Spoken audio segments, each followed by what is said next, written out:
हिंदुस्थानचं आराध्य दैवत छत्रपती शिवाजी महाराजांना मानाचा मुजरा, हृदय सम्राट शिवसेना प्रमुख वंदनीय बाळासाहेब ठाकरे यांच्या स्मृतीस अभिवादन करतो। आज नामदार श्री भरतशेठ गोगावले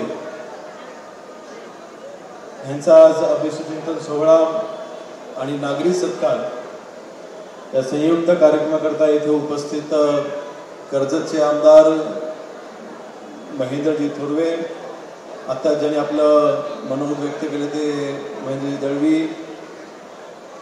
विकास असेल त्यांचे सर्व सहकारी, शिवसेनेचे जिल्हा प्रमुख, भरतशेठवरती प्रेम करणारे त्यांचे सर्व सहकारी, उपस्थित सर्व बंधू भगिनी मातांनो, अगदी 2च मिनिटात माझं मनोगत व्यक्त करेन।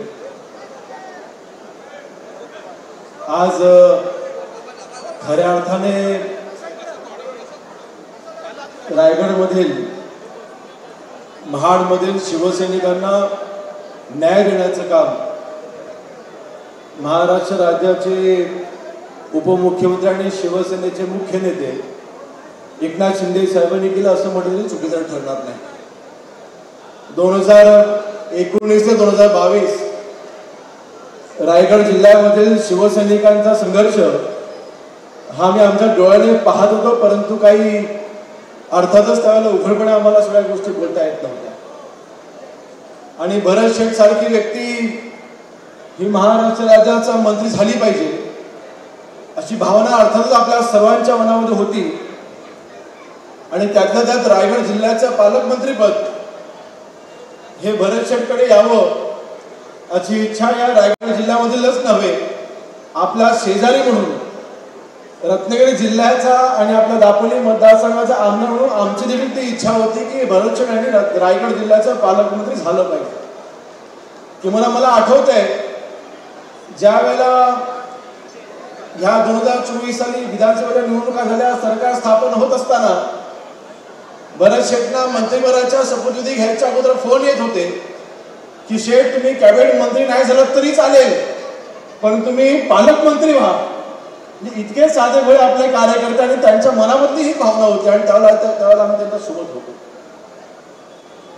त्याचे अनेक कारण आहेत। आज मला माहिती आहे हा काही फक्त राजकीय कार्यक्रम नाही, परंतु भरतशेठ यांनी शिवसेनेकरता रायगड जिल्ह्यामध्ये केलेला संघर्ष, महाड मतदारसंघामध्ये त्यांनी शिवसेनेसाठी केलेलं कार्य, अर्थातच पक्षश्रेष्ठींकडनं त्यांना न्याय मिळेल अशी तत्कालीन त्यावेळेला मुख्यमंत्र्यांकडून अपेक्षा होती, काही त्यावेळेस पूर्ण झाली नाही।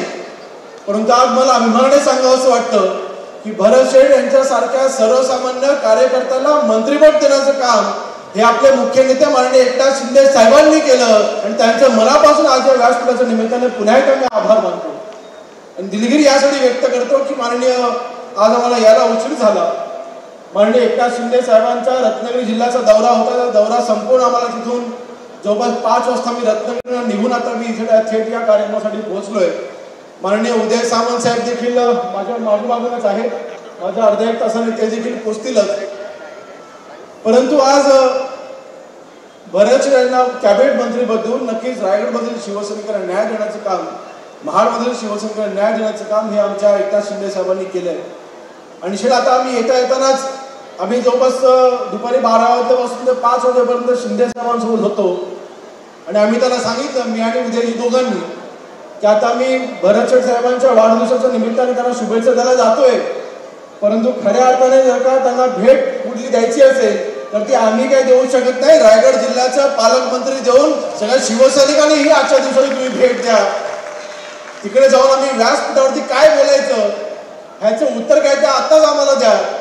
आणि आम्हाला विश्वास आहे, ठीक आहे राजकीय घडामोडी घडत असतात, टीका करायचा हा माझा वैयक्तिक स्वभाव नाही, परंतु आजपर्यंत रायगड जिल्ह्याच्या पालकमंत्री पदाच्या बाबतीमध्ये बोलत असताना पत्रकारांनी ज्या ज्या वेळेला प्रश्न विचारले त्या वेळेला माझी भूमिका मी स्पष्टपणे सांगितली की मुळात रामदास भाईंनी देखील भूमिका स्पष्ट केली आहे की होय रायगड जिल्ह्याच्या पालकमंत्रीपदे भरतशेठ यांनाच मिळालं पाहिजे, अन्य कोणीही पालकमंत्रीपद आम्ही सहन करणार नाही आणि आमचं पूर्णपणे समर्थन आहे। महायुती तुटावी किंवा महायुतीमध्ये कुठला क्लेश वगैरे हा काही विषय मला माहिती नाही, परंतु एक कार्यकर्ता म्हणून त्यांना न्याय मिळाला पाहिजे ही आमची प्रामाणिक भावना आहे. आणि म्हणून आज वाढदिवसाच्या निमित्ताने मी त्यांना एवढ्याच शुभेच्छा देईन. त्यांच्यापेक्षा वयाने मी लहान आहे. विकास आणि माझं जवळपास सारखं विकास वय किती ठीक आहे, थोडा मी त्याच्यापेक्षा मोठा आहे, पण आम्ही जवळपास सारख्याच वयाचे आहोत. परंतु आज भरत शेठ यांच्यासारखी व्यक्ती आज विधिमंडळामध्ये असताना, कारण त्यांची भूमिका ही त्यांनी रोखठोकपणे मांडलेली आहे. म्हणजे मला वाटतं रामदास भाईंचा स्वभाव आणि भरत शेठ यांचा स्वभाव याच्यात काही जास्त तसा फरक नाही. जे काही पोटात आहे तेच ओठात आहे. पोटात आहे आणि ओठात आहे असं त्यांचं कधीच राजकारण राहिलेलं नाही. आणि हीच शिकवण त्यांच्याकडे आम्ही तरुण आमदार म्हणून तरुण मंत्री म्हणून आम्ही घेतोय. आणि अतिशय साधी भोळी व्यक्ती, जेवढी बाहेरून कडक तेवढीच आतून नरम असलेली आमची ही व्यक्ती आहे. आणि आम्हाला अभिमान आहे की भरत शेठ सारख्या व्यक्तींसोबत आज विधिमंडळामध्ये तरुण आमदार म्हणून आज आम्हाला काम करण्याची संधी मिळाली. म्हणजे आज आम्ही त्यांची काम करण्याची पद्धत पाहतो. आपल्या मतदारसंघामधल्या, आपल्या जिल्ह्यामधल्या सर्वसामान्य शिवसैनिकाचा, सर्वसामान्य नागरिकाचा फोन हा रात्री किंवा सकाळी 4 वाजता देखील उचलणार. हातात 3 फोन असतात, एका वेळेला 3 फोन मागत असतात, एका वेळेला 3 फोनवरती बोलत असतात. कसं करतात त्यांना त्यांच्याच माहिती. आमचा बाबा एकच मोबाईल नंबर आहे, पण त्यांचे 2-2, 3-3 नंबर, पण कुठला VIP नंबर नाही. म्हणजे असा कुठला मोबाईल नंबर त्यांच्याकडे असेल जो फक्त मंत्र्यांकडे आणि VIPसाठी आणि सर्वसामान्य व्यक्तींकडे नाही, असं अजिबात नाही.